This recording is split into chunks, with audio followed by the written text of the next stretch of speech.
Hello, and a good morning, good afternoon, and a very good evening to you, the good and well people of Tube. Hope all today, hope you're feeling grand and all's well in your world. It is that time of the year again, people of Tube.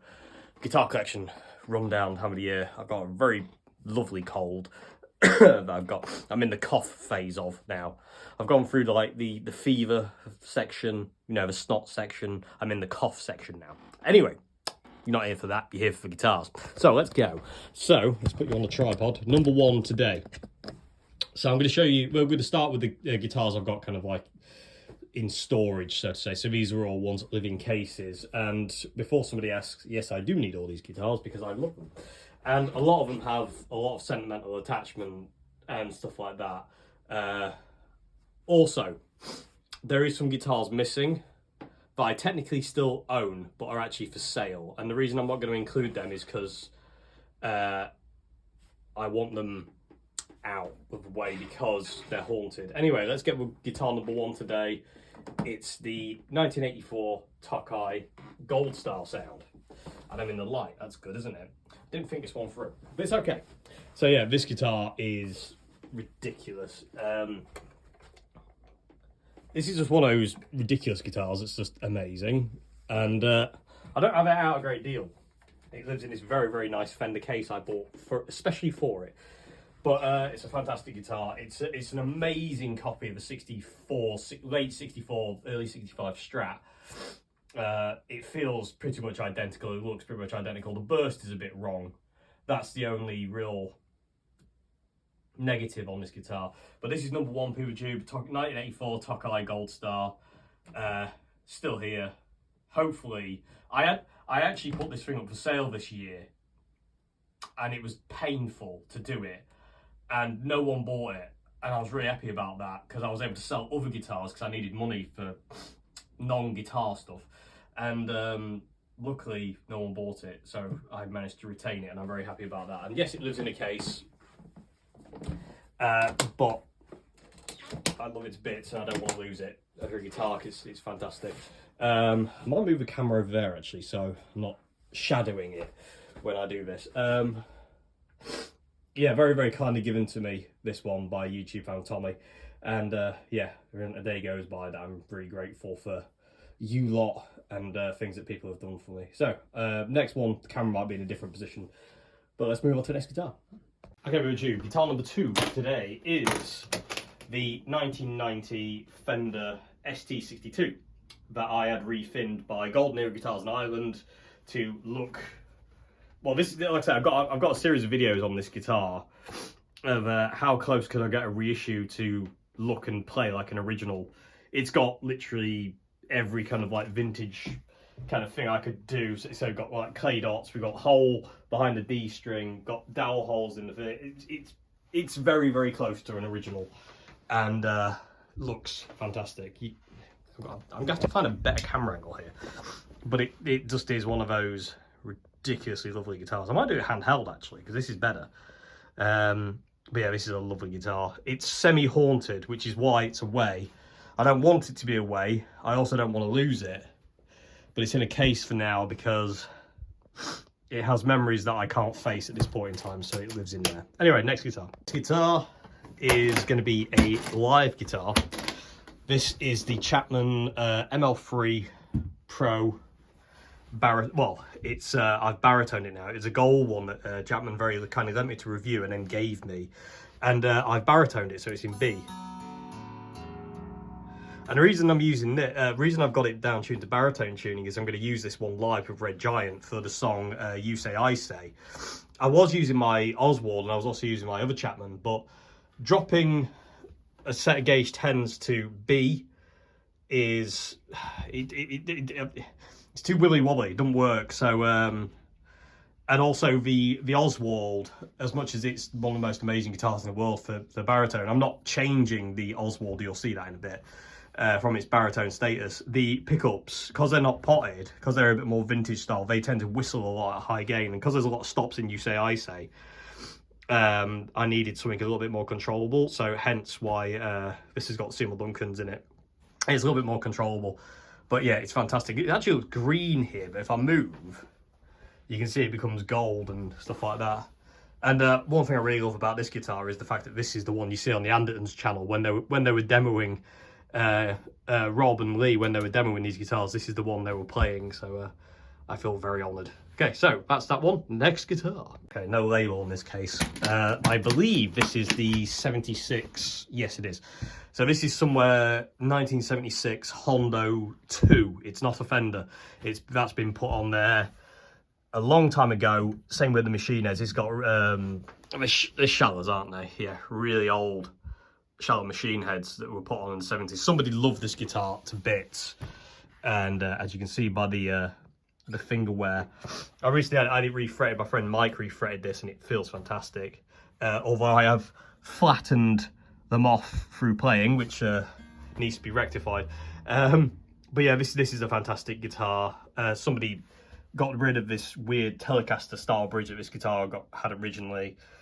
This guitar has got one of the best neck pickups in the world, bar none. This pickup here is ridiculously special. But like I say, it's a big, heavy beast, big slab of ash. Somebody's actually routed it out under here as weight relief. So they swimming pooled this entire area.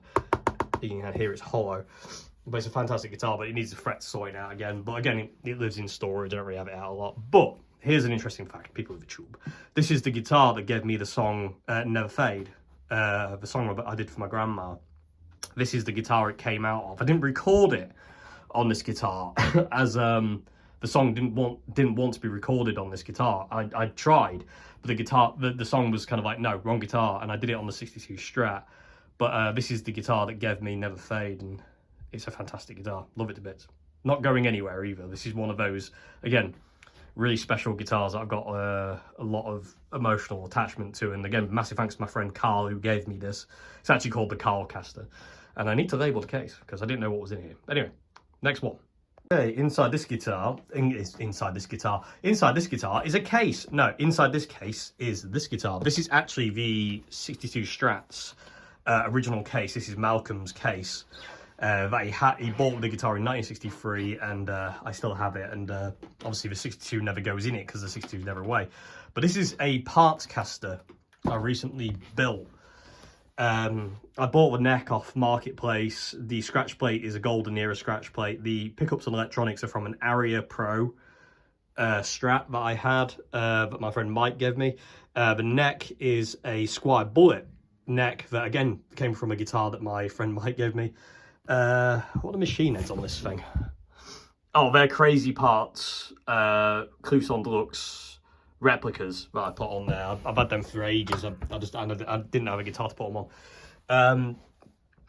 Got like Fender Pat pending saddles. These saddles came from a friend of mine called Mark. Sorry, I'm gonna cough again. But this guitar is really cool. It does need a bit of work. It's still not quite there. And all the relicking, by the way, is not me. I bought this body like that. And the body, I believe, is a Classic Vibe, Squier Classic Vibe body, because the Squier neck fits to it perfectly. You've got the Squier backplate that fits on there, and it just looks like a Squier Classic Vibe. Guessing it's pine. I don't know what it is, but it's got this weird veneer you can see. But very cool guitar. You'll see this at some point when it's ready, but it's not ready at this point in time, hence why it's locked away. And over here we've got this is stuff for the 62. This is the history of the guitar that Malcolm did for me. It stays in the case. I got a little Fender cleaning rag. This is a replica Fender Strap of the era, which you can actually see Malcolm actually had one like it when he got the guitar. I do apologise about that. When Malcolm got the guitar, you can kind of see he had a strap very much, well, it's exactly the same, and that's why it lives in here. And this strap was bought for me as a Christmas present by my friend Marjo. She bought me this, and it's a real leather strap. And inside here, let me show you really quick actually, why not? These are all the bits of the 62 Strat that I've changed. I can't get the thing open. So, this is a bit of an aside, but hey, why not? So, they're the original tubing things from the pickups. Look how flat they are. So that's originally what you'd use for your pickup adjustment size. That's the original, that's the second jack socket it had that failed when I had it, so I had it changed again. What else have we got in here? We've got the original nut. in there with another shim, but the guitar didn't need that I took out. These are the screws for the back plate, which is here. These are worth ridiculous amounts of money just for a bit of plastic, but you know, everyone always takes off. Also, in here, we got some wiring.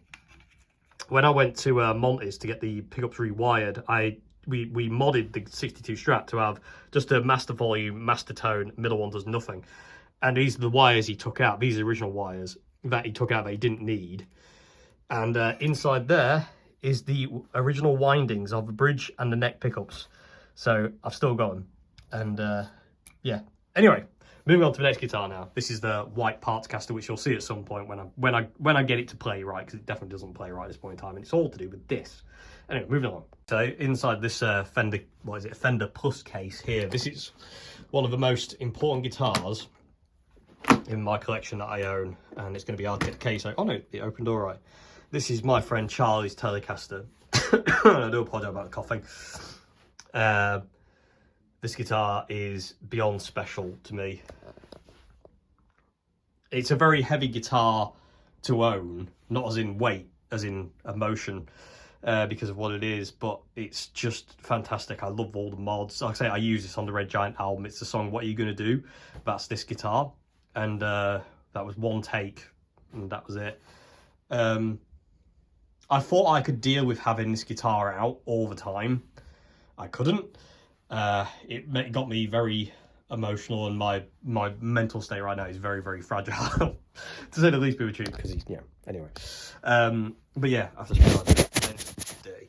But yeah, so it lives in its case. I do bring it out. I used it for the album launch gig, and I will be using it for live gigs here and there, and obviously recording and whatnot. But most of the time it lives in the case because, like I say, I can't.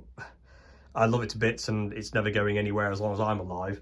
But it's a very heavy guitar to have out emotionally to look at, and I need to change this tape because that reminds me of somebody else. Anyway, fantastic guitar. I'm not sure if you can class this as a guitar, but it is a guitar nonetheless. This is my Yamaha EZ-AG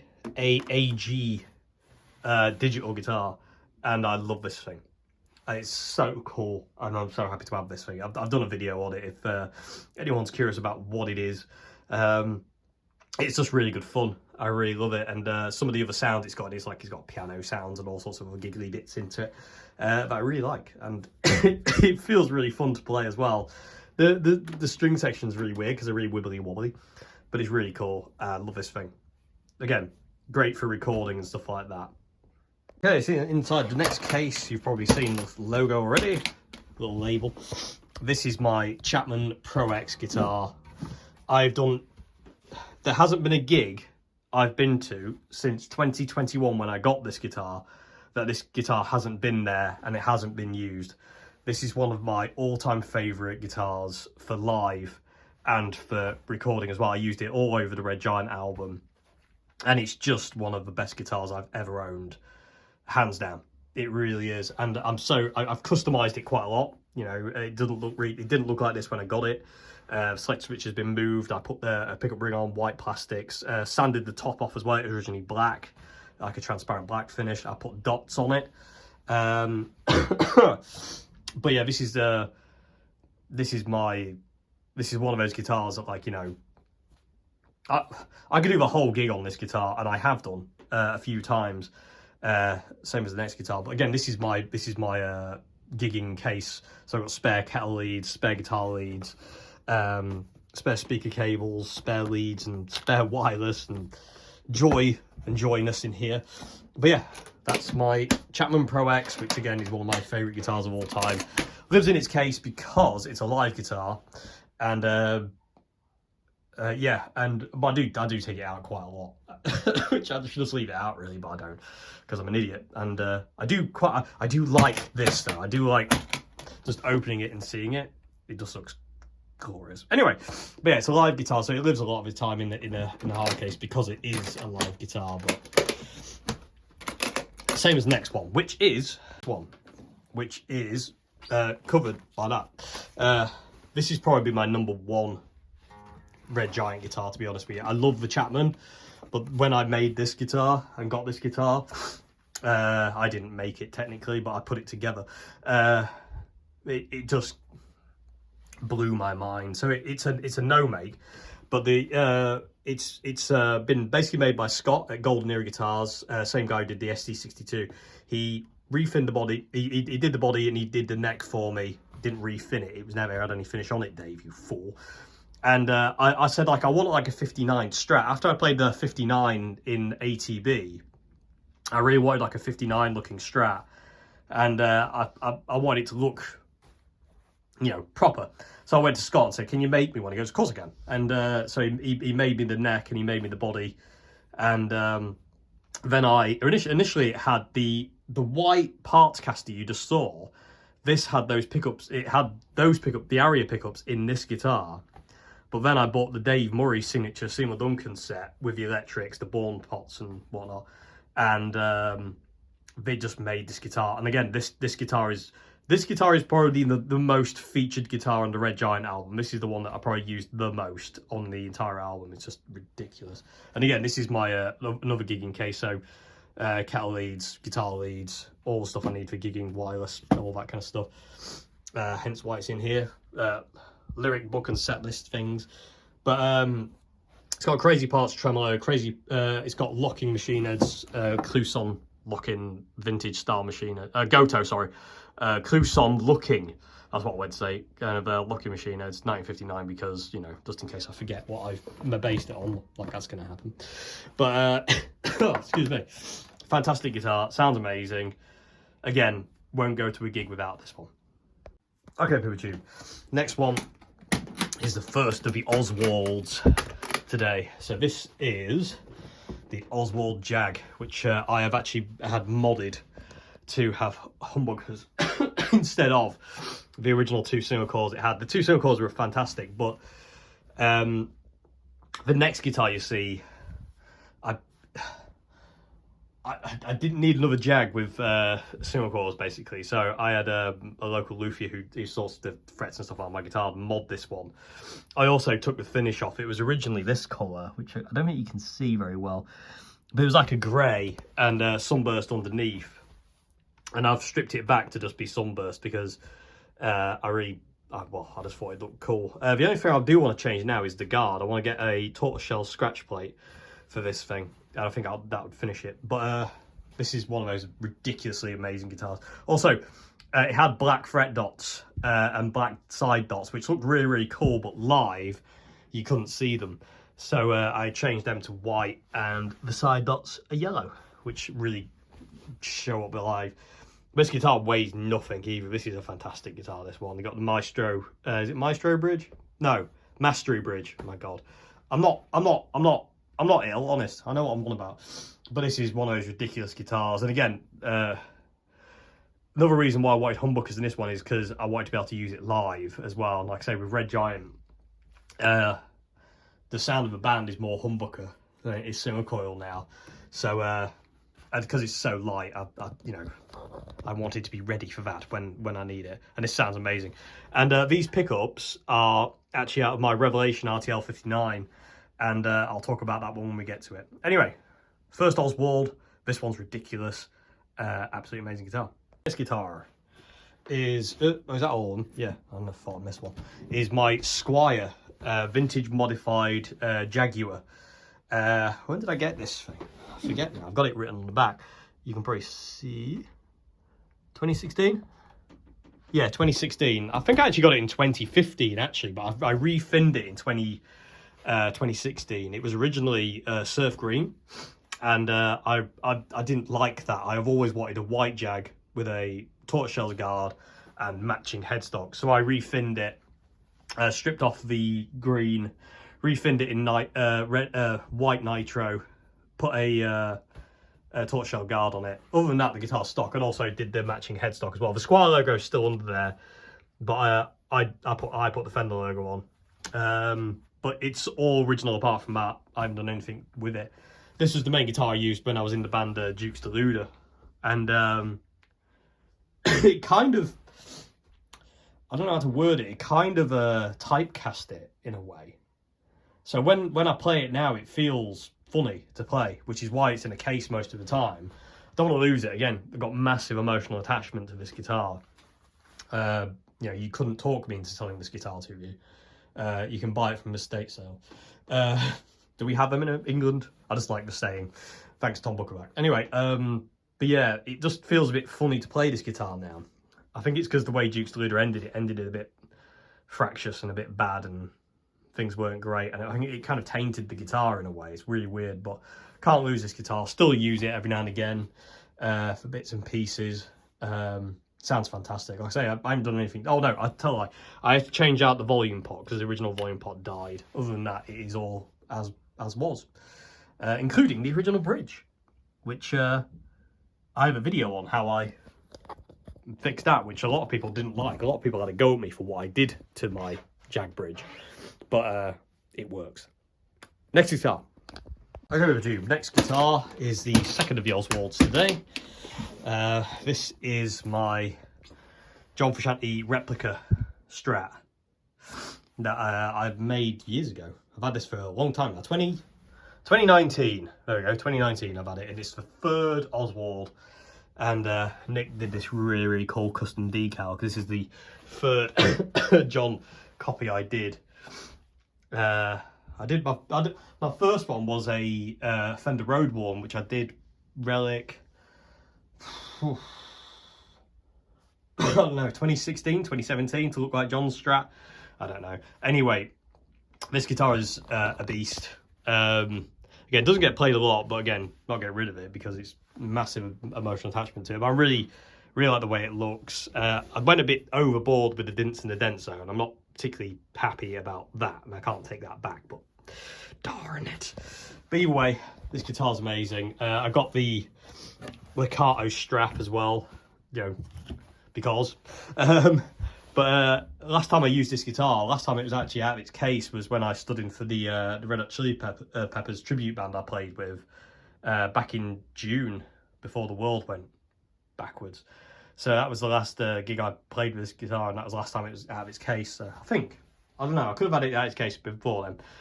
But again, fantastic guitar, going nowhere. If somebody, you know, I'm sure somebody by now is saying, why have you got all these guitars you keep in case? Mainly, I would have them all out if I could, but the problem is I don't have a great deal of space, so I've got to be selective about what I have out and what I don't have out, because I don't have enough space in the house to have all the guitars out. If I could have them all out, trust me, they'd be all out. They'd all be in guitar racks, they'd all be lined up, and I would have them all out on display, and I would just stare at them for hours on end. But because of space, it's not possible. Hence why a lot of them are in cases and in storage, because I just don't have space to get them out, which breaks my heart immensely. Because when I want to play one of these things, I have to go and get it, take it out of the case, put something away. It hurts, and I'm not even joking either. It actually does. It feels weird to do that, but yeah. So I have to be selective. Just waiting to get my own mansion. Once I got a mansion, I can have a guitar room, and I'm all out on guitar stands, like Joe Bonamassa's, Nerdville, Daveville. Anyway, next guitar. Okay, with you. Next guitar. This one is called the Pearly King. It's another Oswald. This is from 2020, and this guitar, the reason it's called the Pearly King is because of this. This is a guitar that I do not feel worthy to own. In all fairness, I don't feel worthy to own anything, but this one especially is a guitar I do not feel I deserve in any way, shape or form. It's just ridiculous. It's roasted ash body, full rosewood neck, which is just stunning. And you can see where it goes, like just a natural finish. There is a couple of dints and dents on it, what I've done, but it is a pristine guitar. But I have played it. It's an absolute masterpiece. Like most of Nick's guitars are, well, all of Nick's guitars. I'm yet to play an Oswald that hasn't been a masterpiece. But this one, he just went above and beyond with this one. Absolutely outrageous. I mean, and also, if you look, if I can get it in the light, you can kind of see how the lacquer's sunk into the wood grain. It's really hard to pick up actually on camera, but you can kind of see what I mean. It's absolutely stunning. So that's called the Pearly King, and this is a guitar I'm genuinely scared to play because I don't feel worthy of it. Anyway, next guitar. Okay, Boomer Tube, inside here is 2017 Oswald #1. This is the first Oswald I ever got, back in its original case as well. This guitar is evil.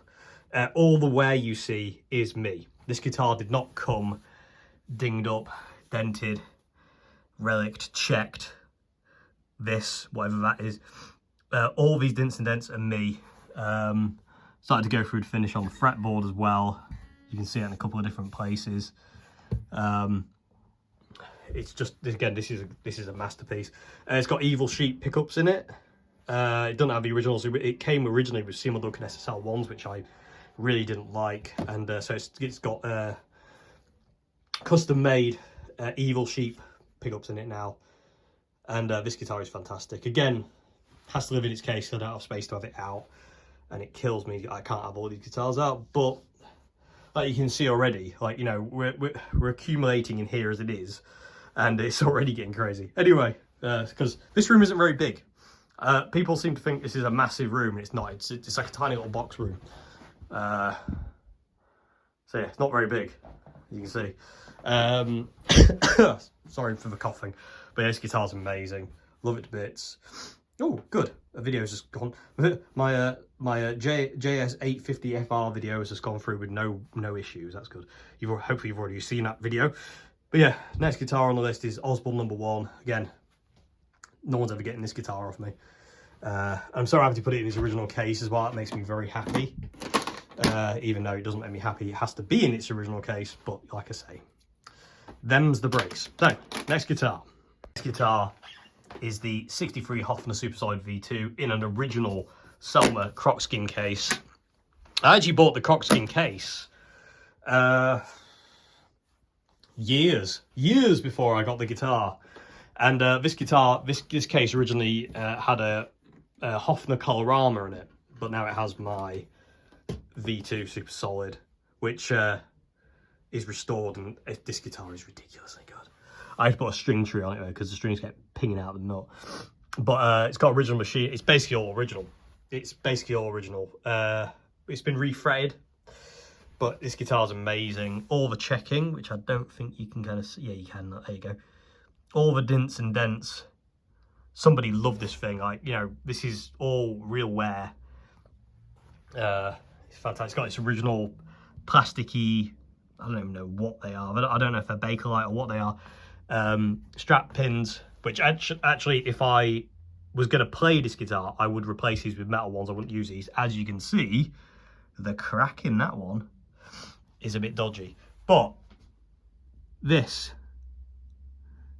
is where I'm guessing the original owner came from. Somebody played this guitar a lot, and it's fantastic, and it's just so cool. And again, all the wear mark, like for instance those back plate marks match up with this, so you can tell this case never had like a fender or anything in it.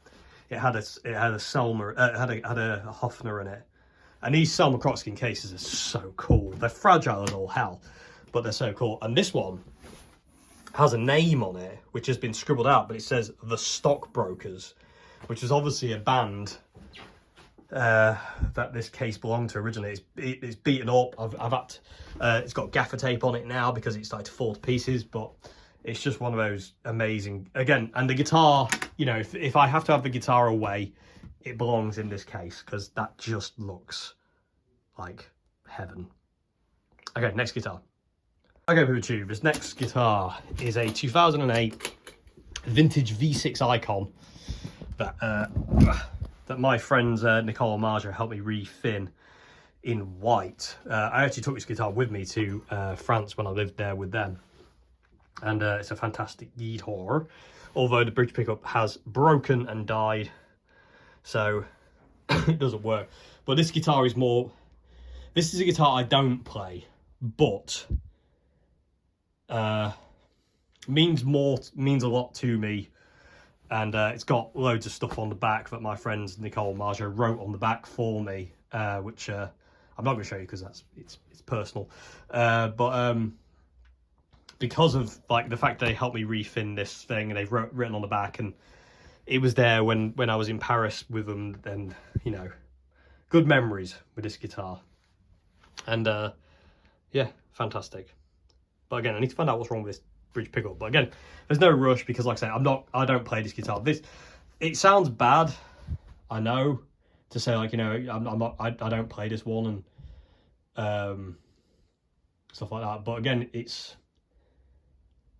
this guitar is, I can't think of the words. I really cannot think of the words to describe what this guitar actually is. It's like getting like Jimi Hendrix's Woodstock now, because I'd play that. It's like I'm trying to think of a guitar that like you would get and you're like, I can't touch that. It's too special to play. That's what this one is to me. And like I say, it's just a relatively inexpensive vintage V6 from 2008. Neck on it's fantastic. But I literally don't remember the last time I picked this thing up. It lives in a case. Much in the same as the next one. But yeah, but it means a lot to me. Anyway, next one. Over to you. The next guitar is... This is a collector's piece for me. Again, I don't really play it a great deal, but this is another vintage V6 icon in the Boulevard Black relic finish. This guitar is as they came. It's another 2008, which is really, really weird because they differ so much. Like this one compared to the one you just saw is totally different to each other. It's mental. This one's got a really wide neck, the other one doesn't. In all fairness, the actual other one's got a way better neck than this one. But this neck's still really nice, but the other one's got a better neck, to me anyway. But again, I've kept this one completely stock with its original black finish. And again, this was a guitar I just wanted because I've got a very special attachment to this model, and I just wanted this. This is a guitar I would class as collection only. All the guitars at this point are guitars that I play and will use and will kind of, you know what I mean? Whereas these two vintages are collection, you know what I mean? I don't know if that makes any sense whatsoever. It probably sounds really stupid, but I don't know if that makes any sense. But again, I've got a very strong connection to this model of guitar, and I haven't got my two originals. My two originals have gone. I know where one is, I just don't know where the other one is, but I wanted one for the, you know, for collection that I'm not gonna mess with or do anything with. It's just there, and it's really, really cool, and I love it, and I'm really happy to have this one. Okay, next one. Okay, with tube, next guitar. This is 2015 Ibanez Jem Junior. This guitar is one I used at the Paris Fashion Week gig. I took Mr. White with me, and I took this with me because I needed a guitar that looked like Mr. White, and this is the only one I had with the green guard and the white body.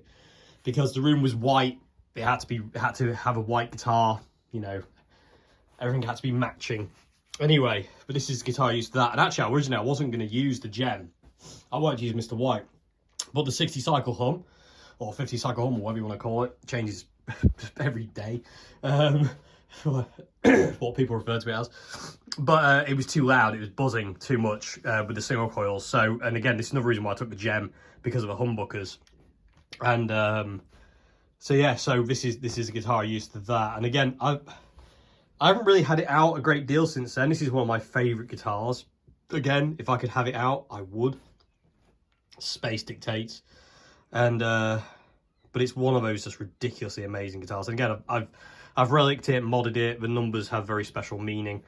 But it is basically stock, really. My friend Richard made me the mint green guard, which I don't think Ibanez had ever done when I put this on. They do it on the AZ-ES now, but at the time I don't remember seeing an Ibanez with a green guard. But either way. But another thing people tube is, I don't remember the last time I tuned this. Its tuning stability, this guitar, is utterly terrifying. Like, I don't play it a great deal. Every time I come to it, what the hell was that bird? Every time I come to it, the blooming thing's in tune, man. It's absolutely amazing. And again, I haven't really... it was really funny because I took it all the way to Paris, didn't tune it, tuned it before I needed it that day, did the gig at the Paris Fashion Week, went straight back in its case, into the back of the van, brought it all the way back to England, Bought it, yeah, from Karina's house, bought it back here. It then went into basically storage for a long time, and then the next time I took it out, the bloody thing was still in tune. So I don't know if I've tuned it since that day at the Paris Fashion Week. I probably have, but I don't remember tuning it. I very rarely ever have to tune this guitar. It's got its original Ibanez Floyd Rose knockoff that people tend to say is rubbish. Me, personally, I've never had any issues with it. It works, it does the job. And like I say, this thing never goes out of tune. It's the most outrageously stable thing I've ever known. Also, this is the guitar that I feel I could do anything on. If I needed to do something like super technical for, like, say, Red Giant or whatever else, if somebody hired me to do something super technical, this is the guitar I'd beeline for. I would literally discard all the other guitars. I'm like, no, this is the one I need for that. If somebody really needed me to do something either like fast or super shreddy or technical, this is the guitar I would do it on, because it actually lets me do it and it doesn't fight. The other guitars have a little bit of fight in them. This one has no fight. It's just like, I've got you, Dave. Anyway, Ibanez Jem Junior. This is from 2015, this one, and it's absolutely amazing. I love it to bits. Again, going nowhere fast. Again, another guitar with a special meaning. It is a Chapman. This is the Chapman ML1 Traditional. And this guitar means a lot to me, because this is the one you see me play in my Andertons interview. And Lee actually signed the back, as you can see there. Good luck with everything. Cheers, Captain Lee. And I tried to get, actually that's a good point, I missed it out actually on the Pro X. Rob Chapman actually signed my Pro X, his signature's on the back of the headstock, and Lee signed this one. But yeah, this is a great guitar. A lot of sentiment. This is like those vintage V6s though now, because it appeared in that Andertons interview. It changed. I don't know what it was, but it's. In all fairness, if I hadn't took it to Andertons, I'd have probably sold this by now. To be perfectly honest with you, it's a fantastic guitar. It really is. It's a great guitar. It plays amazing. That neck is redonkulous. But if, in all fairness, if I hadn't used it on the Andertons interview and I didn't create that connection with this guitar, I would have probably sold it by now. But it's actually in the Pro X's case. This is the Pro X's hard case, but it's a very big case, and I wanted to cut down on size because we only have a limited size in the van when we're gigging, so this case is a little bit too big. Excuse me, sorry about that one. Anyway, but yeah, it's kind of got this is like a, you know, again, this is a collection guitar. This is up there with those vintage V6s, those two. It's like these three kind of like live together in collection zone, if you will. But who knows, one day I might move this on. In all fairness, out of all the guitars you're going to see today, PeopleTube, if I was going to be moving one guitar on, out of all the ones you're going to see, this would be the one. I love it to bits, but not as much as I love the others. And again, I don't know. Anyway, moving on. PeopleTube, inside this acoustic guitar case is not an acoustic guitar. This is my left-handed... Ooh, what's going on? There we go. This is my left-handed Squier. We refer to as the Jimmy Strat. It's still strung up left-handed. I don't think I've touched it since the last video I did on it because I ran out of time. The case is all foamed up so it doesn't sit weirdly. It actually sits fairly secure in there. But I've had this guitar for ages. I don't remember when I got this guitar. It's from 2005, which would probably when I got it, 2005, 2006. It was bought for me actually. I didn't buy this guitar. I love the backwards Fender logo. It's so cool. This has got evil sheep pickups in it. It doesn't have the original Affinity pickups in it because they're rubbish. They really were rubbish in this guitar as well. These are evil sheep experience pickups, modeled to be, as you could probably guess. But yeah, really cool guitar. It's been refinned in nitro, and you can see all the checking.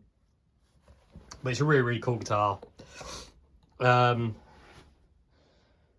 Probably would never sell it, just again because the emotional attachment to it. But it's a funny one. Again, this is one of those. This is a guitar in the collection. Yeah, I mean, this is a collection guitar. This is one that I'm not really keen on playing or using for anything, but I can't get rid of. It's too important to me. Anyway, next guitar. Next guitar in this very cool kind of crocskin kind of case is my Columbus 335 copy from the 70s. Proper lawsuit because it's got the Gibson headstock and the whatever that's called. It's got the block inlays, like a mid-60s, early 60s, mid-60s 335 trapeze tailpiece. It's technically like a weird hybrid, this guitar, of like a 330 because it doesn't have a centre block, and a 335. It doesn't have a centre block because, again, they're made on the cheap. But this is one of the coolest guitars I own. Love it to bits. Again, tuning stability on this thing is a bit ridiculous. Yep, I'll take it. Yeah, it's just recently gone back into its case. I've traded it out for something you'll see later on, but this guitar's fantastic. And I bought this the day before I went to France and took it with me to France. It came all that way. And it's had a lot of work done to it, but my God, does it play well now? And does it sound awesome, or does it sound awesome? It's a rickety old thing, but I do love it to bits. Fantastic guitar. Again, you couldn't talk me into selling this guitar to you because it's too good, and I love it. And if you get, you know, and everyone needs like a 335 style guitar in their wheelhouse, if you will. And this is mine. I love it to bits. Okay, next guitar. I want to address the fact I said wheelhouse. I'm never ever going to forgive myself for that statement. Moving on. Okay, people with a tube. Next guitar. Again, another collector's guitar, this one. This is one I've wanted for ages. And no, it's not an Epiphone. It's a good scuff there. Anyway, this is, you probably saw the thing. This is my K-Effector guitar. I've wanted one of these for absolutely ages. And not even necessarily to play, just to collect, because I love these old copies. You know, it's the same as the Columbus you just saw. There's something about them that I absolutely love and adore.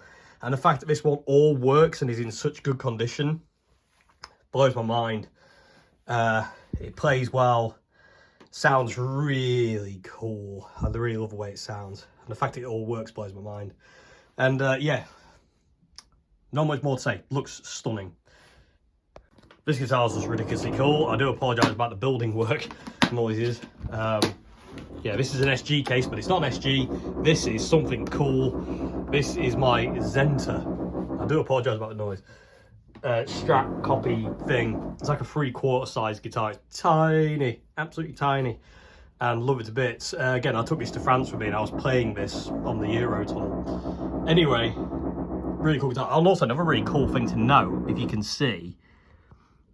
I don't think you can. It's really hard to pick up.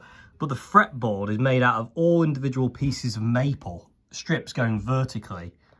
I don't know if you have to see it. Yeah, you can kind of see it there. Loads of different individual strips of maple making up an entire fretboard, which is super cool. And I can't say I've ever seen it on any other guitar, but really, really cool guitar, this one. Yeah, stunning. Sounds amazing as well. It's wired in a really weird manner, because when your select switch is back, it's these two pickups. When it's in the middle, it's those two pickups, and when it's forward, it's just the neck pickup. And this is kind of like a boost, like a volume boost, and then you got a volume and a tone. It's really strange, but I love it to bits. And again, this is a guitar I do play, but not a great deal. But again, it's another one for the collection. It's like the K and the Columbus and the vintages you just saw. It's one of those. It's just fantastic. I love the kind of like Gretsch style tremolo. Yeah, intonation is just a hint with this guitar. It's like, you know, yeah, kind of. Also, another thing to note, I don't know if you'll be able to see it, is the four-way on the neck. You can kind of see it. It's mental. The four-way is just drastic. But really cool guitar. Love it to bits. Yeah, on to the next one. Bored yet? Moving along. This is the first hard case I ever got, actually, this case here. Anyway, inside here lives. This case doesn't want to stay open, so I'm going to have to hold it. Will it? No. So this is the Mycocaster, as I call it. This was a 70s Strat copy that my friend Mike put together and gave me. And it's really, really cool. It's got a proper cool burst to it. It's really nice. It shows up really nice on camera, actually. But lovely neck. Did have a problem up here with the truss rod. Didn't work. And so I had to get it repaired, hence why there's a bit of a fretboard missing there. It's not pretty, but I don't really care. You know, I need the guitar to be functional, And now it is. The neck's as straight as an arrow on this thing, actually. It's ridiculous. But it's really, really cool guitar. So thank you, Mike, this thing. Again, not going anywhere fast. Love the guitar.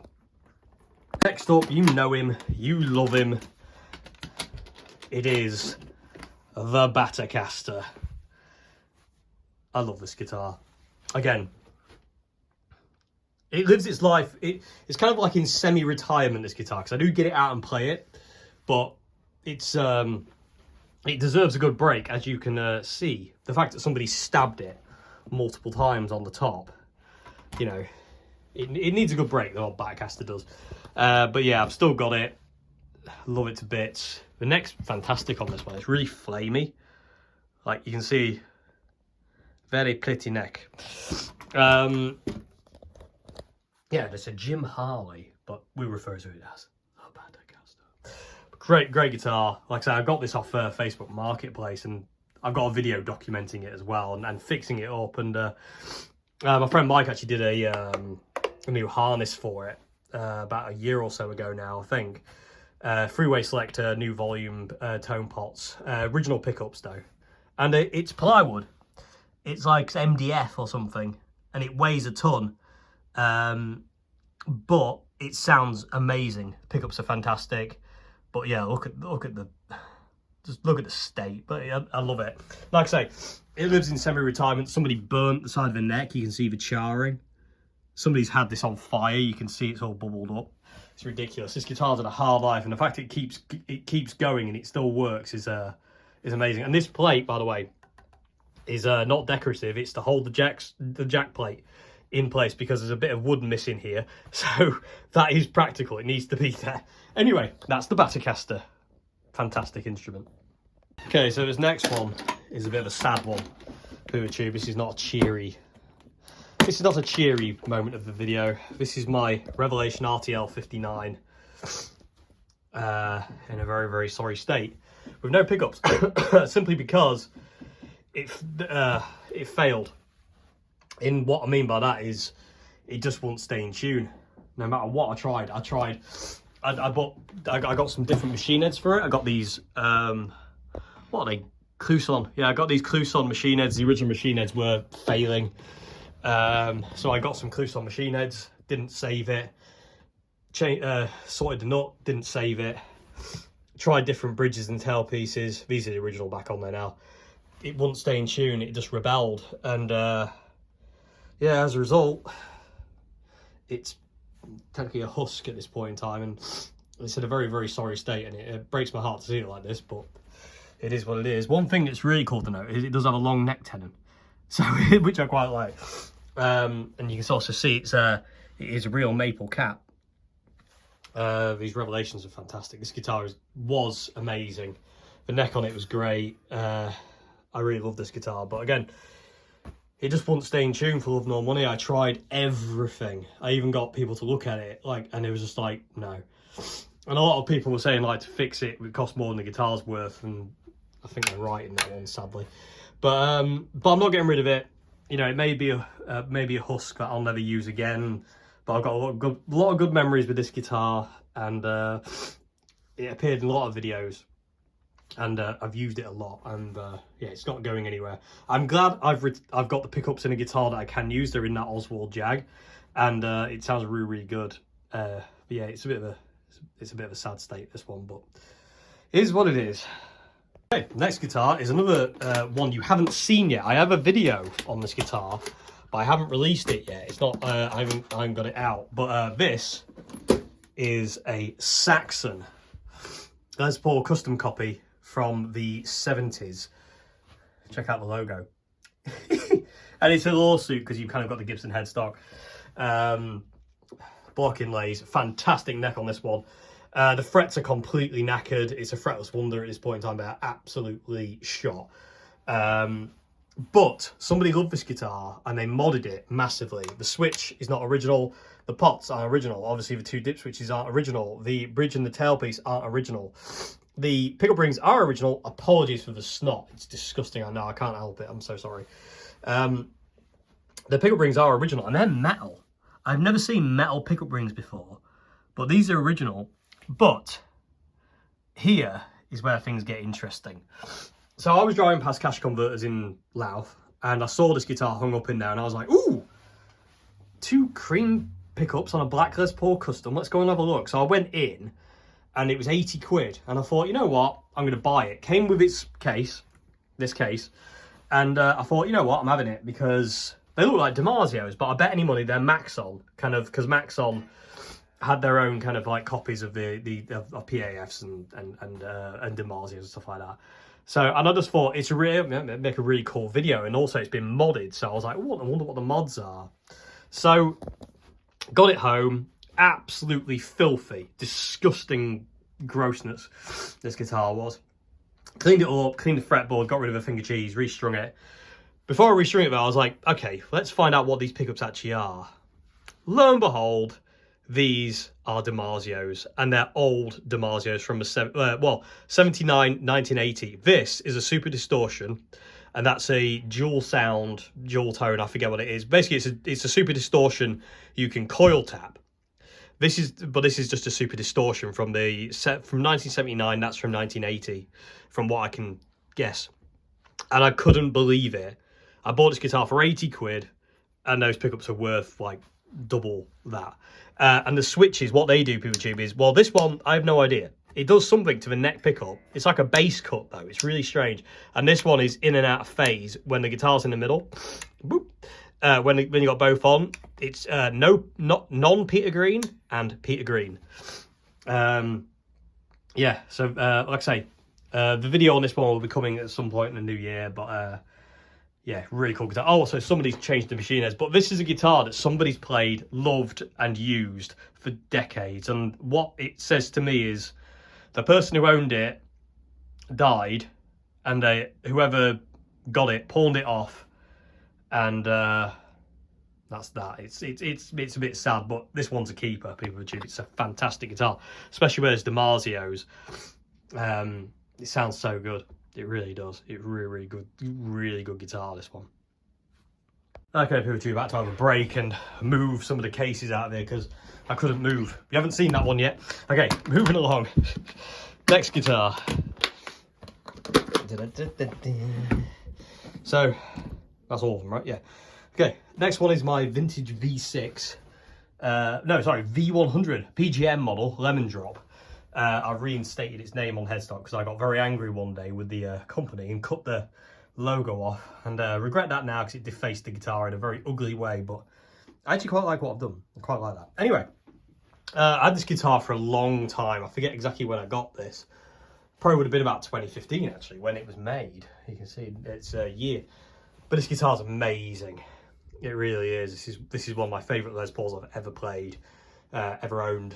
It's all original, near enough, apart from the POTTs and the way it's set up as well. I've got a master volume, master tone, that does nothing, and this is just a coil tap.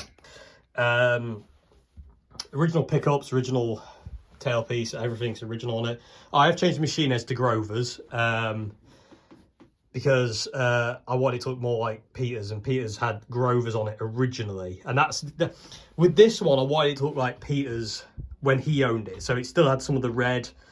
It's got that crazy slant pickup configuration, the tiny little knob for a selector switch tip, and Grovers, because Gary took the Grovers off and put Spurzels on, but I want it to be more like Peter's. And this has gone through many incantations, if you will, PeopleTube. I've had the covers off, scratch plate, loads of different things I've done to this guitar, but when Peter passed away, I put it back to its original condition. Also, notice I've got mismatched knobs. I got matching knobs because they were matching when Peter had it. It was Gary who did the reflector and the bell knobs. Like, you know, Peter didn't do that. And again, so I changed this back after Peter left us, and it's just going to stay this way now forever. I won't be changing it back to anything else. One of these pickups is a Zebra. I forget which one it is now. I think it's the neck pickup, but one of them's a Zebra. One of them's a black bobbins and one's a Zebra pickup. But fantastic guitar, this one. Weighs an absolute ton, built like an absolute tank. Looks stunning. I bought this case especially for this guitar. I wanted like a brown lift-on style kind of case with a pink interior. Because again, I don't play this guitar now as much as I used to, because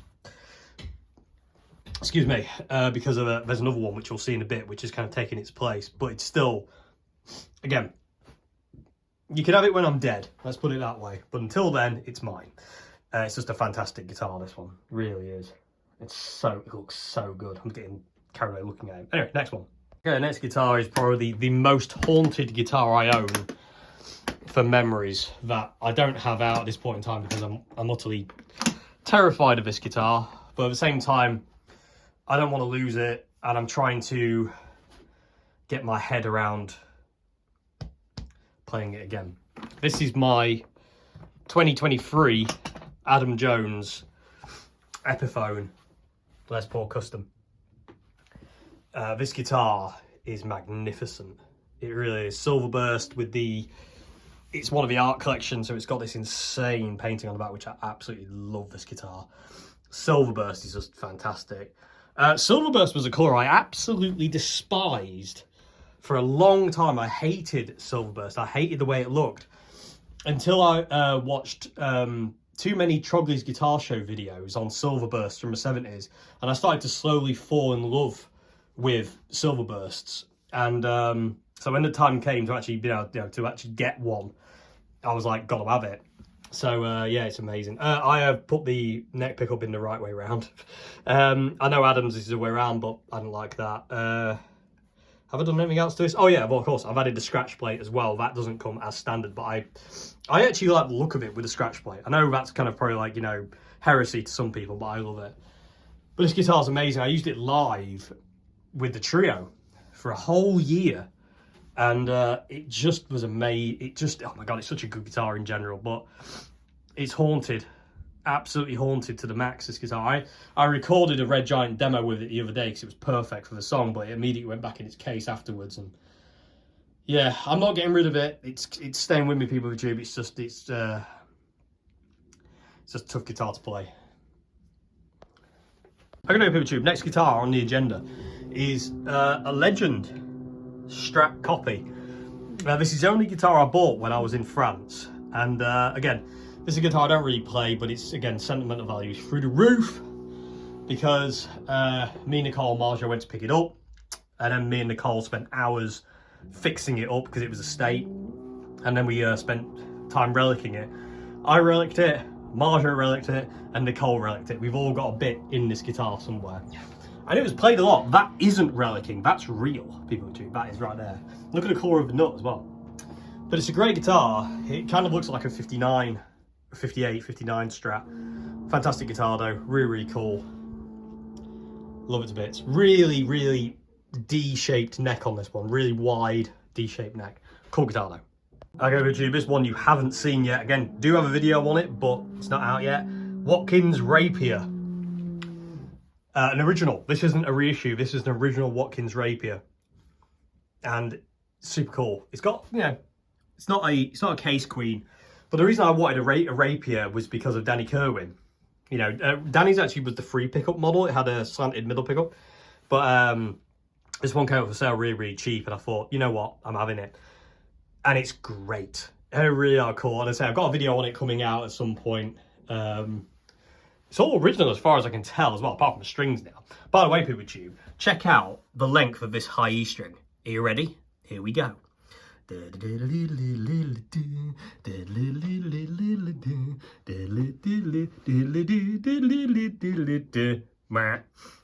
at the length of that.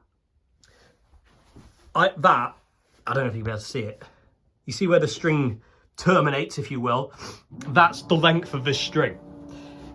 That is the length of a string. I had enough to get like 3 winds on the machine head, and that was it. That is a long, that headstock is just humongous.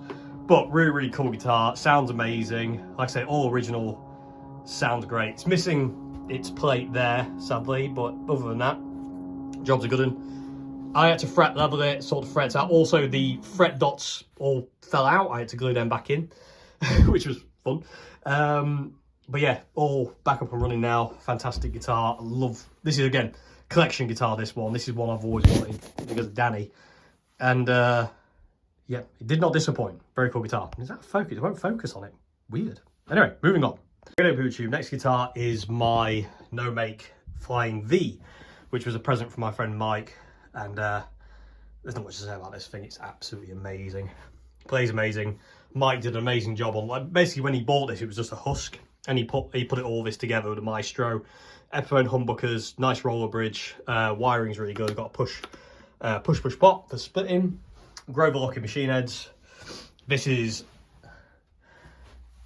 my V. It really is. It's fantastic, and I've always loved Flying Vs, and this is mine, and I love it to bits. It's a proper blues guitar, this one. I love it to bits. Thanks, Mike.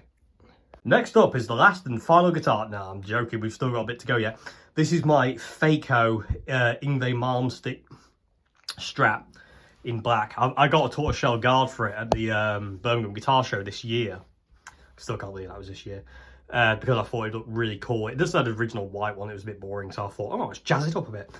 This is another one that my friend Mike refretted, modded to the max, and just made it into an absolute beast. The scalloping on the fretboard is monstrous as well. Maybe be able to see that because it won't focus. There we go.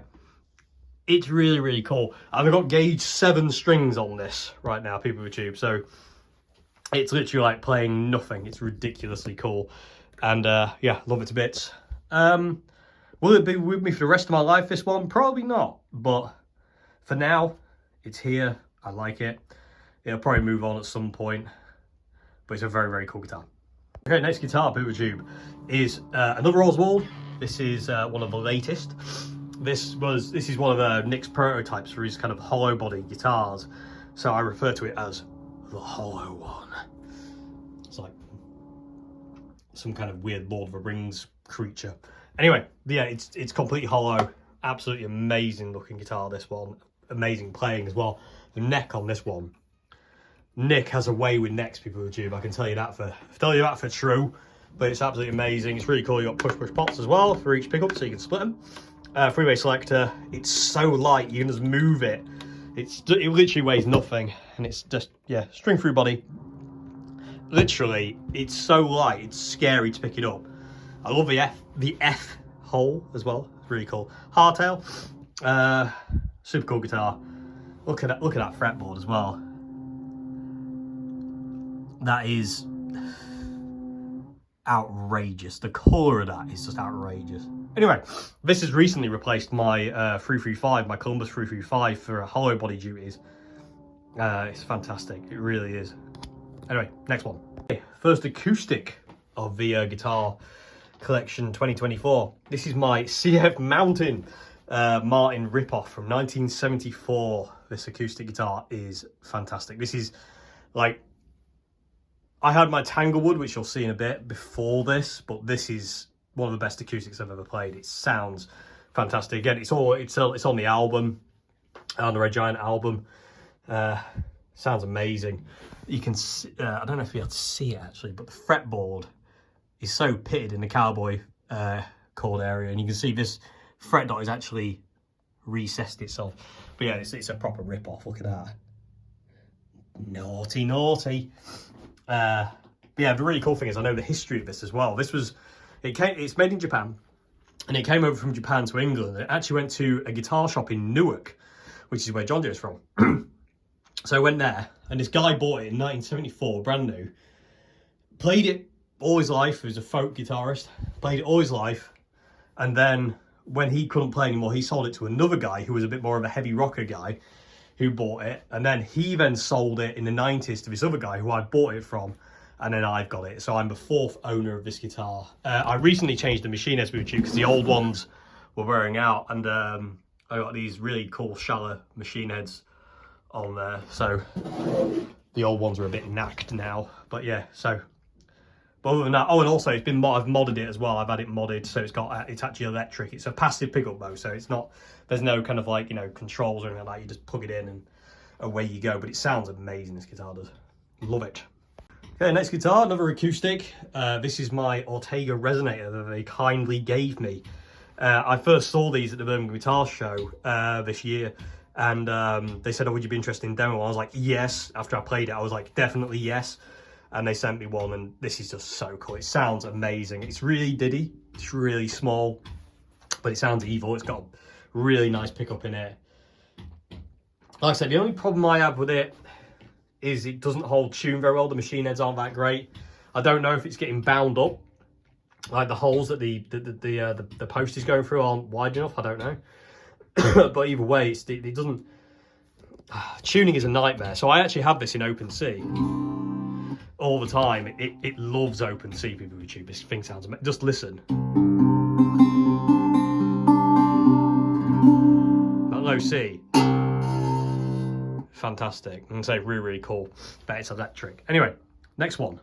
Okay, next guitar, people with YouTube. If you've been here long enough, you'll know what this guitar is.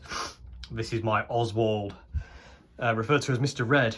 Got this in 2019, end of 2019. Going through a really bad period of time, and this guitar came along and eased it, massively eased it. And this is one of my top 3 guitars. This one, and you'll see the other 2 shortly. Obviously, sure, a lot of you can guess which ones they are.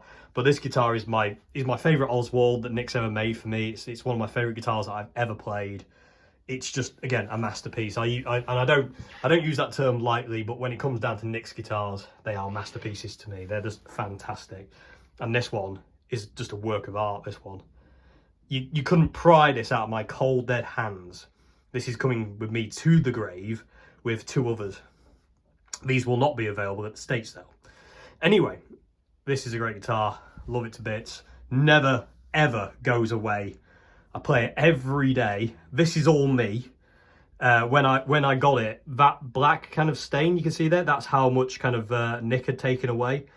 This is all me chewing the finish up. You can actually see, if I get it in the right light, you can actually see the look, how like all the plectrum diggings. Look at like the ones here, and you know, I beat this guitar mercilessly for an entire year. This is the only guitar I played for like literally a year when I got it. But yeah, fantastic guitar. Next guitar, I think is it the final? No, it's not the final Oswald. What are you on about? But this is the second Oswald he ever made for me. Nick was like, I want to make you a Telecaster. I was like, oh, okay.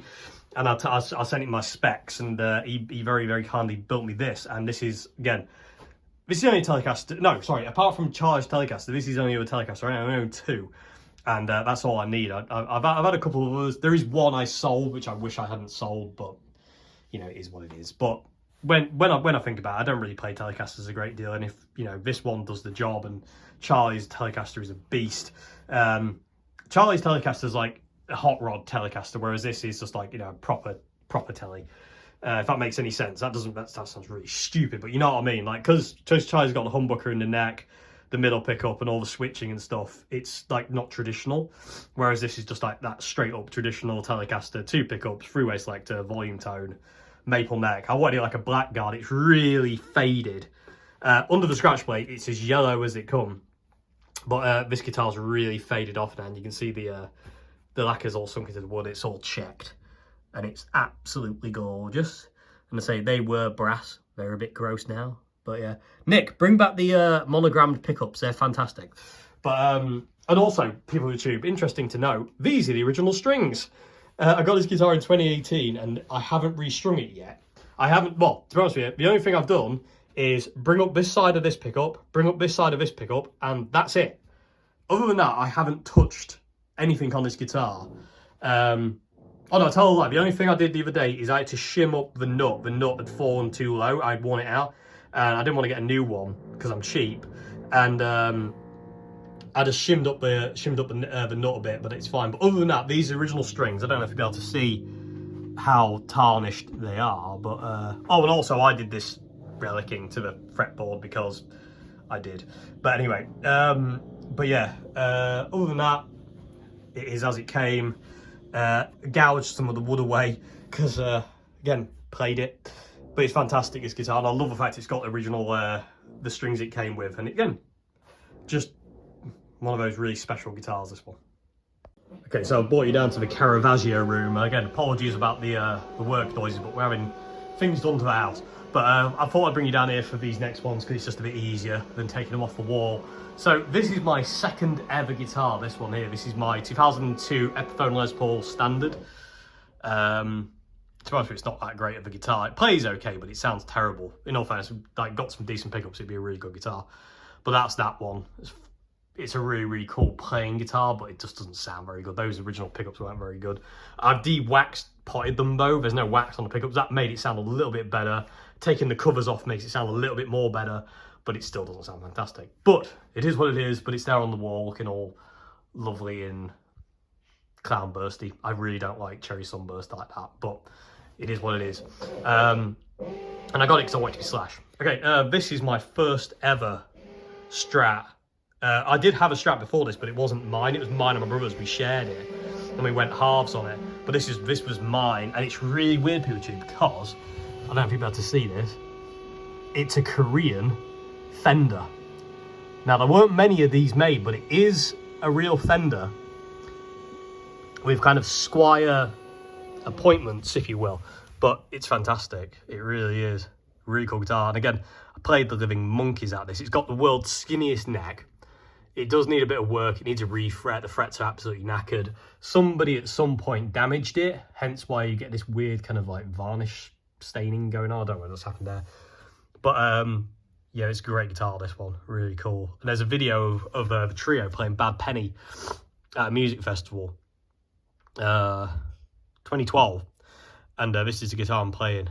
It's really, really cool. And because we're having work done to the house, look how dusty things get. Ridiculous. Anyway, I'm going to have to dust that after this. But that's a really cool guitar. And again, it's really strange that it's Korean. I think they only made them for like a year.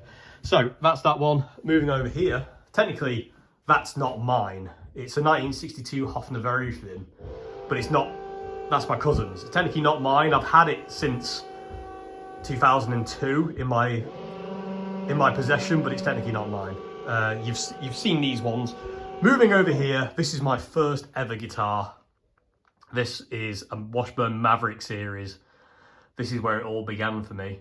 This is my first ever guitar, and it's displayed very proudly on the wall there. Still all works, it's still all stock, apart from the jack socket, which has been changed once.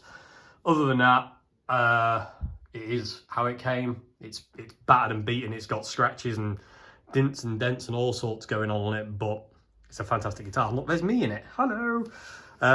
Yeah, and I'm going to revisit that. And again, played it a lot. Like, you can see the wear on the fretboard. This thing got a lot of use.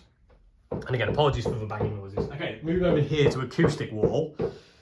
So this is my Echo Ranger 12 string. Barely ever gets played, but never seems to go out of tune. It's the most insanely stable thing I've ever known. It's got some immense damage to it. Check that out, people of the tube.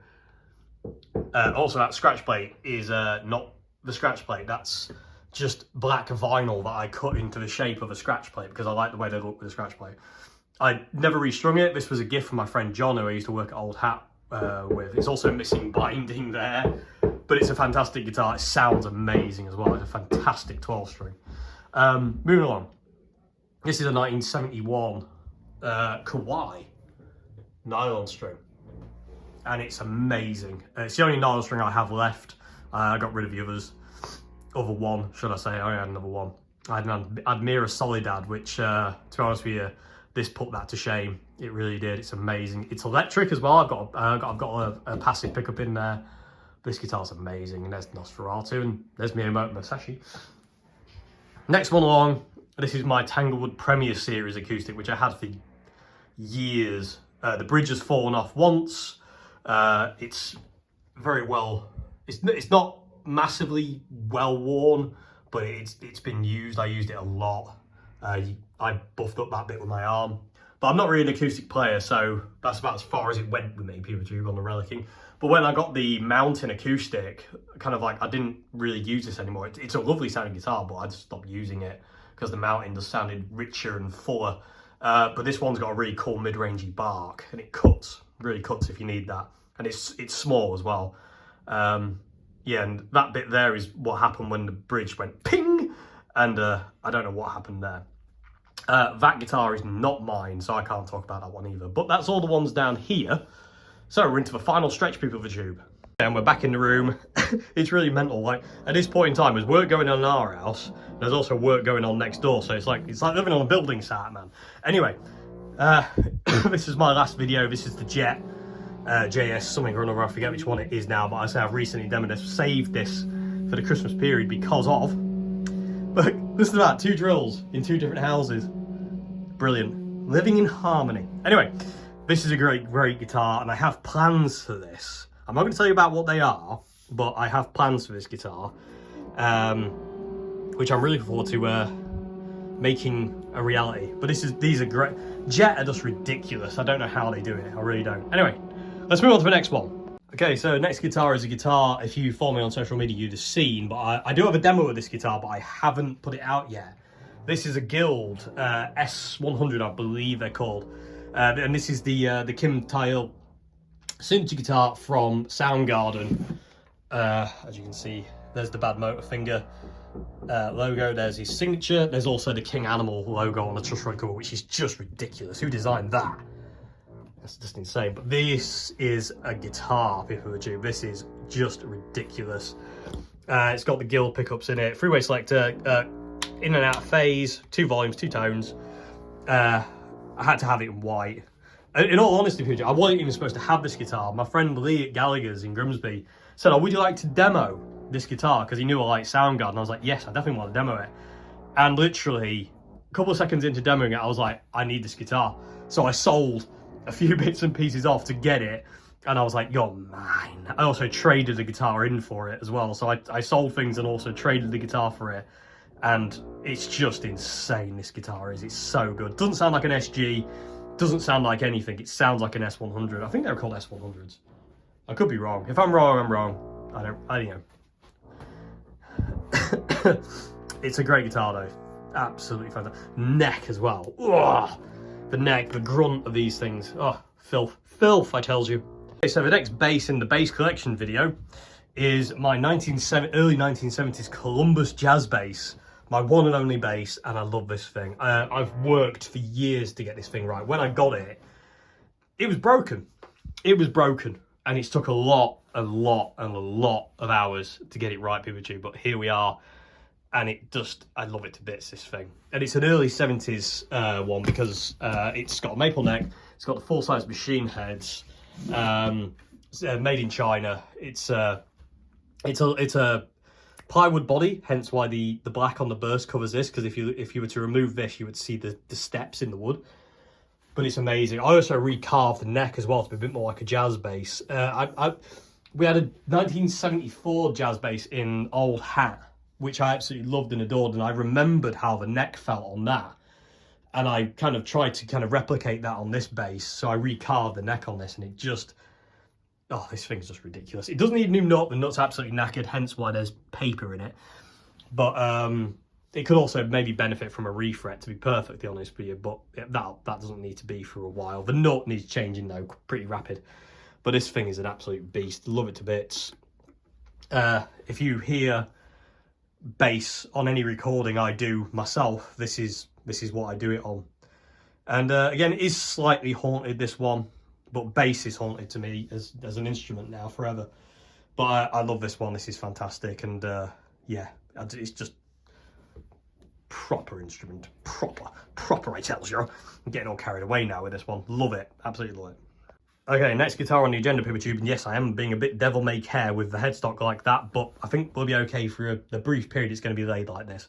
This is my 2022 Gibson Les Paul Standard, which I bought new from Anderton's in 2022, it would have been. Yeah, 2022, 2023, I don't know. Either way, I've had it for a while now, and this is one of my favourite guitars ever. Again, this is the one that's coming with me into the grave. You couldn't pry this out of my cold dead hands. There's something in this. Same as the red Oswald, and same as the two you're going to see in a minute. There's something in this guitar that... It sounds really stupid, and bear with me on this one, people. It's going to sound really stupid. It's like it was made for me. It's absolutely perfect. This guitar is all over the Red Giant album. I used it mainly as a doubler for backing up the 59, the Chapman, and also it did the solo on Y. I don't think it did any other solos. I think that's the only solo it did. It mainly did rhythm parts and other bits and pieces, but this thing is just ridiculous. The only thing I have changed on it is I've put these M69 rings on, the high walls as I call them, because I like the pickup inside the pickup ring, not outside it. So there's that step, I've spoke about that. and I think it just looks better, but I prefer it as from a playing thingy, not necessarily as much as an aesthetic thing, as more of a playing thing. But this thing is amazing, and the flame on it is just ridiculous. The way it moves, it's so active. I love it, and I love how flamed this area is. And then you get this random section here where there's nothing, and then it's just, oh god, this guitar is just, yeah. This is my perfect Les Paul. You're gonna go a long way to make me want another one. Although that's, you know, I always want more guitars because I love these things. They, you know, but if somebody said you only had one Les Paul, here it is. It really is. I don't know if another one will come along in my life. You never know. But this one is just fantastic. And I nearly had to sell this one about beginning of the year. I nearly had to sell it to because I actually had it up for sale and everything because I needed money. Luckily, I sold some other stuff that footed the bill, and again, it wasn't for musical stuff, it was for other stuff, and I was able to keep this guitar, luckily. But yeah, here we are. So anyway, this is my 2022 Gibson Les Paul. Absolutely amazing guitar, love it to bits, and is going nowhere fast. Okay, with you, we are down to the final four. Final four, can you believe it? We made it, and I'm not I'm not keeling over just yet. So this is my Oswald. This is the first Split-Head. This is a prototype that Nick made for me. Originally came with a fan fret neck, but I didn't like the fan fret, so I asked Nick if he could make me a normal neck, and he did. But this guitar is just like, this has got one of the best necks known to mankind. It really is just ridiculous. And like I said, I baritoned it, so it's in B standard. And it's just amazing. It's absolutely, it snarls at you, this thing does. And this is the guitar I used for You Say I Say on the Red Giant album. This is the guitar. And I had to write the tuning down because I kept forgetting what I'm so used to playing this guitar in standard tuning. I put that on there so I didn't forget. I'm okay now, but I don't want to take it off because history. But this guitar's amazing. I love it to bits. Couple of mods I've done to it. I've got pickup rings on it. It didn't have pickup rings originally. I put this kind of like half moon poker chip on there, changed the switch as well, also sanded it down so it's smaller. Reflector knobs, also reliced it up a bit more. I was initially going to strip it down to the wood, and I got this far and I was like, actually, you know what, that looks pretty good.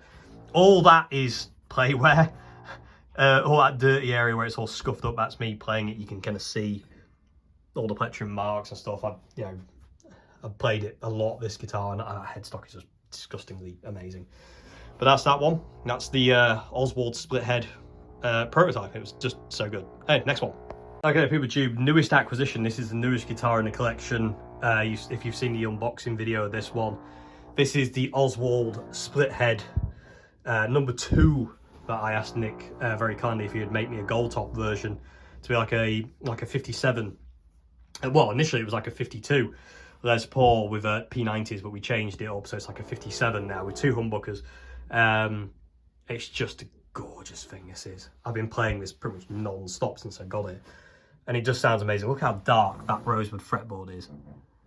Oh, and and again, it's built like a Les Paul. You got maple top, mahogany body, mahogany neck, rosewood fingerboard, rosewood veneer on the headstock there. That's ebony.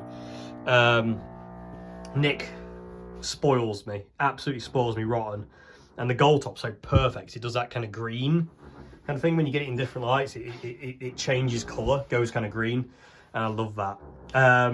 So yeah, fantastic guitar. Oh, and also I've changed the pickup rings on this one for higher ones. Again, the ones that came originally were a bit too low. I had the same problem I did with my Les Paul, so I changed these ones out for the a bit more the high wall kind of M69 style rings, and that solved that and makes me very happy. Anyway, on to the final 2. Can you guess which ones they are? Okay, PeopleTube, final 2. Dream guitar that I never ever thought I would own, but here it is. This is my 1962 Fender Strat, which I still refer to as Malcolm's guitar because Malcolm was the original owner. I'm the second owner of this guitar, and I am honoured to own this guitar. And again, a lot of it's thanks to you out there, but like, you know, a lot of you helped me get this thing. It's just amazing. It really is. To own this thing is just ridiculous. And again, it gets played a lot, needs another refret. It'll be its 3rd refret in its life. It's had 3 different tremolo units. It's the neck and the bridge pickup have been rewound. Like I say, we've got a master volume, that does nothing, master tone, it's got the original three-way. Jack socket's been replaced 3 times, nut's been replaced. It's just so cool. Again, it was originally Fiesta Red. You can see some of the Fiesta Red in the back still. You can see what colour it was, but it was refinned in the 70s by one of Malcolm's friends who did it in black. And it's not going to wear. This thing is barely going to wear because this is his car paint.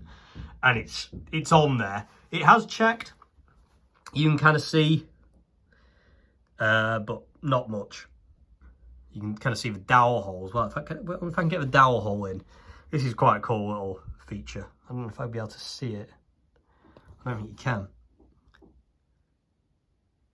No, you can't see it. Somewhere around there's the dowel hole that the Fender factory used to make these. Where is it? It's there.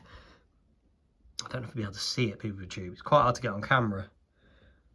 And the camera won't focus, which isn't better. Anyway, but either way, again, dream guitar, this one. Absolute dream guitar. It's original celluloid guard. It hasn't broken. Somehow it didn't break. It probably will at some point, but it has shrunk immensely. You can kind of see here. Oh, come on. There we go. And if you look at the screws, every screw is kind of like at an angle. Nothing sits quite the way it should. And also it's wonky. I have to be able to get in there. So you can see it kind of peels up. And you can see the aluminium shielding guard underneath, especially around that neck pickup. You see why they break all the time around that neck pickup. You see how much that raises up? That's why they break there all the time, because there's a lot of tension there. As you can see as well, this is a slab board 62, so this is an early 62 neck. It's dated March. The guitar, I believe, was assembled in, it looks like it's June. According to the serial number, it's about June it was assembled. But I don't know about that. I don't know. Still got the original clay dots. Yeah, another way you can tell it was a slab board is this should be convex. The rosewood at the top, if it goes in, if it's concave, then it's a laminate board, which they bought in the late 62. If it's convex like that, it's a slab board. And again, you can see that down here. There you go. But it has been fret level. It has the neck has been leveled, and that did kind of like make the rosewood very, very thin at certain points. So when I got this refretted, I said to the guy, I said, don't plane the board. You know, you can do light sanding, but don't plane it flat. We don't want that. Just, you know, keep it the way it is. Also, I wanted to keep the finger wear, which is not showing up. Where we are. Yeah, you can kind of see it there, all the divots from Malcolm playing this thing over the years. It's like, we're not getting rid of that, we're keeping that. And it's just, yeah, it's just fantastic, this thing is. Absolute. And again, I've played a lot of vintage guitars. I've been very lucky. I've played a lot of vintage Strats, but this one still is the best. I've not played a vintage Strat better than this one. I just haven't. Okay, enough on this one. Let's go on to the last one. Can you guess which one it is? Here we are, people of the tube. Number 1. Mr. White. This is the guitar I learned everything on. This is the guitar that taught me how to play guitar, basically. And this is the guitar I learned everything on. The hours I've spent on this fretboard. And it's still my favourite guitar. This is the guitar I judge all others by, including the 62. It was still judged by how good this one is. Like I say, it's missing paint in a lot of places now. It's got chips and stuff. The scratch plate is broken in many, many places. These are just glued on. They've actually broke off at one point. Get rid of that. It was white. Have I got anything white I can put against this? Yeah. So, just to give you an idea, it was that white when I got it. It still kind of is that white under the scratch plate. But again, I don't really take this thing apart a great deal to clean it. I don't need to. It just goes.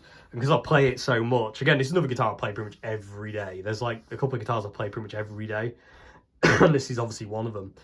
But this is my number 1 guitar and always will be. It's just the one.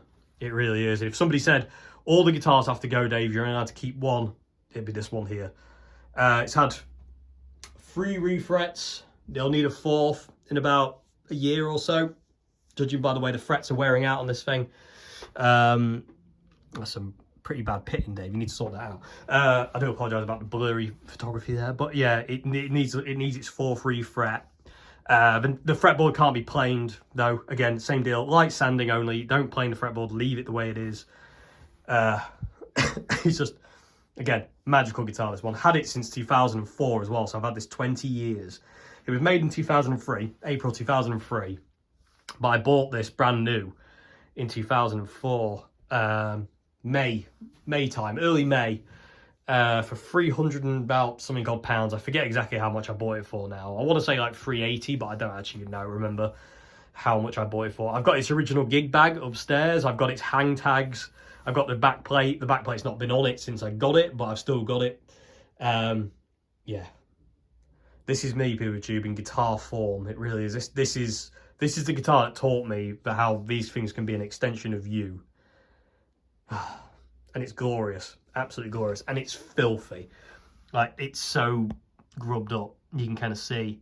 And this won't clean off either. There's no point cleaning it off anyway, because it's all this is hard fought for. The tremolo arm doesn't actually screw anymore. The zinc block, the threads have gone, so it's held in by blue masking tape, as you can see there. The first guy to re-fret this guitar got overzealous and threw away my original low E string saddle. He just threw it away, said, oh, it was worn out. It definitely wasn't, because these ones are still the original ones and they're fine. So what the hell? He just threw it away. I personally think he nicked it, pilfered it for one of his guitars, personally.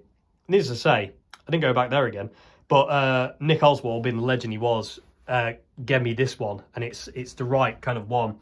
You can see it's a lot shinier than the others. It's a lot cleaner, but at least it is all matching Fender stuff. But yeah, this is it, PeterTube. This is Mr. White, #1 guitar. So good. I love this thing. Anyway, there we go. So yeah, there we go, PeterTube. That's my guitar collection 2024. Hope you enjoyed this video. It's been a long one. It's been knackering to film out as well, getting all those guitars out of storage and getting all the cases open. It's fun though. I do love that. It makes me happy. But like I say, to be honest with you, if I could, I would have all my guitars out. It's just because I'm limited on space, I can't have them all out, and it makes me sad, because if I want to get something else out, I have to put something away, and it frustrates me, PeterTube. But I love all the guitars. There's obviously a couple of notable ones that are missing that haven't gone, but they're up for sale, which I've not included because they are up for sale and I need them gone. One of them that I will speak about quickly is my 1979 Fender Strat.